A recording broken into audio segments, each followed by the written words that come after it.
আসসালামু আলাইকুম, কি অবস্থা? কেমন আছো তোমরা? আশা করি তোমরা অনেক অনেক ভালো আছো। আলহামদুলিল্লাহ, আমিও তোমাদের দয়ায় অনেক ভালো আছি।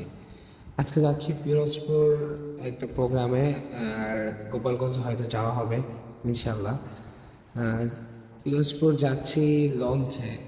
আমি ট্রেনে বাসে অনেক সফর করেছি, বাকি লঞ্চে কখনো সফর করা হয়নি।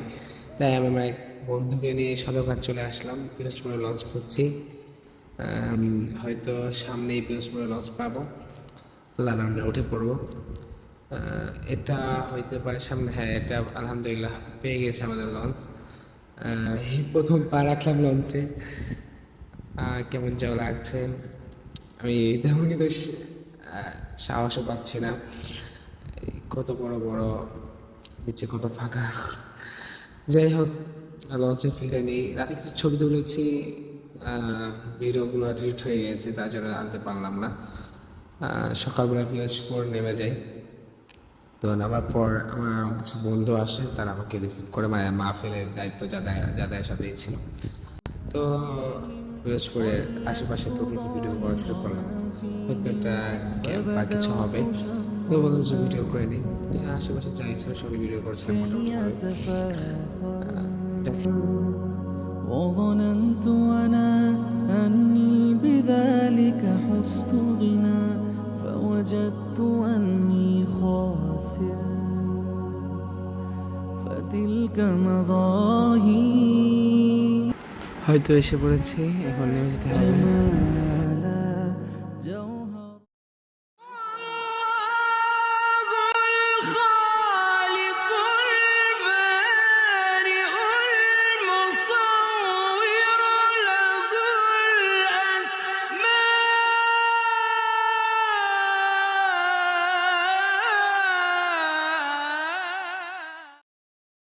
গাইজ, সারাদিন খুব ক্লান্ত ছিলাম, তো এখন বিশ্রামে পড়বো বা খাবার খাওয়ার পর তো হালকা রোদ পাওয়ার পর কোথাও ঘুরে আসা যাক। তো আমার সাথে আমার এক বড় ভাই ছিল, বললো যে বঙ্গবন্ধু শেখ মুজিবুর রহমানের কবর জিয়ারত করে আসার কথা। সবাই তো যায় ফুল দিয়ে আসতে, তুমি চলো জিয়ারত করে আসি। তাই বললাম যে আচ্ছা থাক, যাওয়া যায়। তো আমার সাথে আছেন এই যে বড় ভাই, এই জায়গার পিরোজপুরের নেতা, নেতা বলতে এমপি জোর করে ছোট ভাই। কেমন লাগছে আপনার ভাই যেতে? খুবই ভালো। الناس لست أقلدهم إلا بما يرضيني كي أرضي আমরা দেখতে দেখতে শেখ হাসিনার এলাকায় এসে পড়েছি। গোপালগঞ্জে আমাদের স্বাগত জানানো হলো। সামনেই হাতের বামে আল্লামা শামসুল হক ফরিদপুর রহমতুল্লাহ আলাইহির মাদ্রাসা। سأكون أنا ভালো করে শুধু গেটটা দেখা যাচ্ছে, আর কিছু দেখা যাচ্ছে না। গোপালগঞ্জে একটু মানে ভ্যান চলে বেশি, আমাদের যেমন ঢাকা বা কোনো অন্যান্য অঞ্চলে রিক্সা চলে বেশি। এখানে রিক্সার প্রচলনের বদলে ভ্যানটা চলে বেশি। আর ভ্যানে চড়তে আমাদের ভালোই লেগেছে, বাতাস অনেক। তো এই ভ্যানে চড়তে মজা করতে করতে আমরা যাচ্ছি শেখ মুজিবুর রহমানের কবর জিয়ারত করতে। তো দেখা হচ্ছে সেখানে। كي نزداد جمالا جوهرنا هنا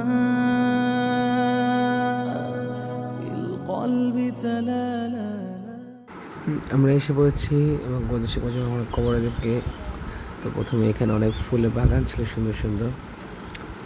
ঘুরে ঘুরে আমি কয়েকটা ছবিও তুলেছি, ওটা সুন্দর করে ভিডিও করছিলাম, ভালোই লাগছিল। نرضي الناس بما لا نرضى জানি না এটা কার ঘর, বা বাকি ঘরটা অনেক পরিষ্কার পরিচ্ছন্ন ছিল। আর এই ঘাটের চারপাশে নৌকা দেওয়া ছিল। আর এই পাশে যে রুম, এই রুমটা, এটাও সাজানো ছিল। আর এটা নৌকা, গাছ দিয়ে নৌকা বানানো ছিল। আর কবর জিয়ারত শেষ, কবর জিয়ারতের সময় তার আমাদেরকে ক্যামেরা নিতে দেয়নি, মোবাইলও নিতে দেয়নি। এই যেটা হলো কবর, ভিতরে কবর। আল্লাহ তাকে জান্নাতুল ফেরদৌস নসিব করুক, আমিন আমিন। لن أسعى لرضاه এখানে ফুল গাছ কেটে বঙ্গবন্ধুর নাম লেখানো ছিল, বঙ্গবন্ধু শেখ মুজিবুর রহমান। আর এটা হলো সামনে যেটা দেখা যাচ্ছে সেটা হলো বঙ্গবন্ধু শেখ মুজিবুর রহমান জাদুঘর অ্যান্ড পাঠাগার। পাশে একটা সুন্দর মসজিদ ছিল, আমরা আসরের নামাজ সেখানে পড়বো, পরে পাঠাগারে যাব। لن أسعى لا لرضاهم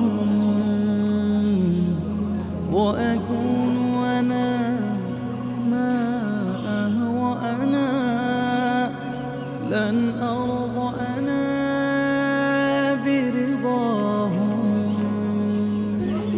لا لا لا نحتاج المال كي نزداد جمالا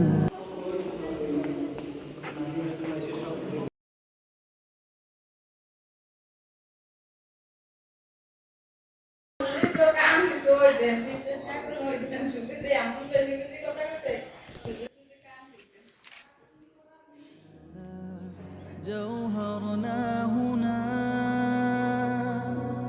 في القلب تلالا لا لا نرضي الناس بما لا نرضاه لنا حالا ذاك جمالنا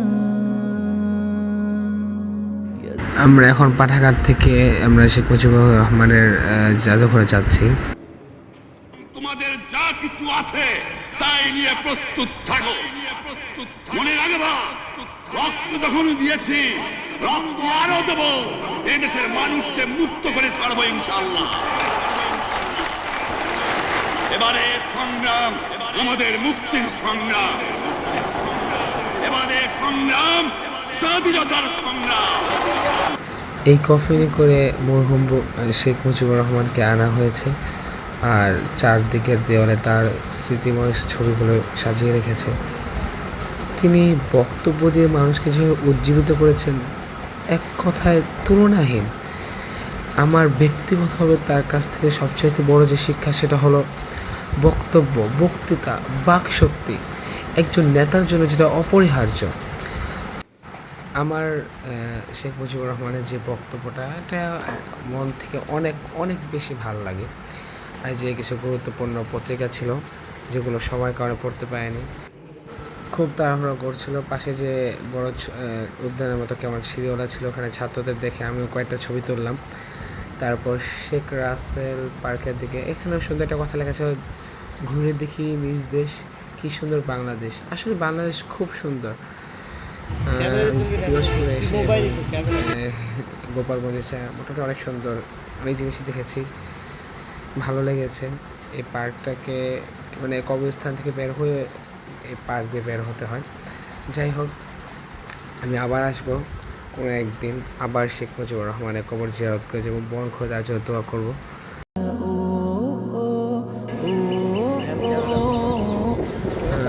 এখন যেহেতু যাচ্ছি পিরোজপুর হয়ে, তাই ভাবলাম আল্লামা দেলোয়ার হোসেন সাঈদীর কবরটা জিয়ারত করে যাই। তো হুজুরের ফাউন্ডেশন, আল্লামা দেলোয়ার হোসেন সাঈদী ফাউন্ডেশন এবং মাদ্রাসা মসজিদ এবং সামনে হুজুরের কবর, হুজুরের পারিবারিক কবরস্থান জিয়ারত করালাম। বিদায় দিতে হচ্ছে পিরোজপুরকে। ভিডিও এখানেই শেষ, দেখা হচ্ছে তোমাদের সাথে নতুন কোনো ভিডিওতে। সুস্থ থাকো, ভালো থাকো, দোয়া করো। আসসালামু আলাইকুম রহমতুল্লাহ।